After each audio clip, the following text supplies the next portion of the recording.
Michael, welcome to South Sydney, mate. Thanks, Famous football club.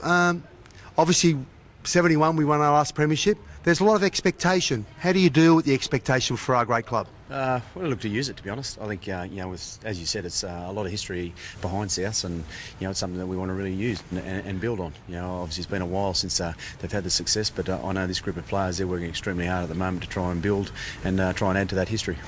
Isaac Luke, great player. He came out in the paper today in the Daily Telly saying he needs a bit of help.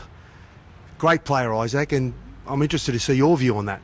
Yeah, he's a good player, and obviously Isaac and myself, we had a good discussion about it, and we're moving forward. He's going to work really hard to make sure that his tackle technique's right, and I'm sure he's going to do that. He's looking forward to getting back to training and being around the boys, but he's having a little bit of a break at the moment, and he'll come back fresh, ready to go, and work on the things that he needs to improve on in his game.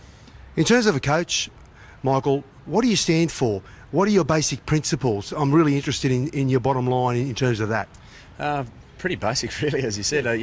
Just work hard, and every day turn up trying to get the best out of yourself and improve. That's the biggest thing that I've sort of solved with this group at the moment. We just want to improve as a group, and who knows where it takes you, but if we know that we put in each day and work towards something, hopefully it can be something special. I watched training a little earlier. I was really impressed.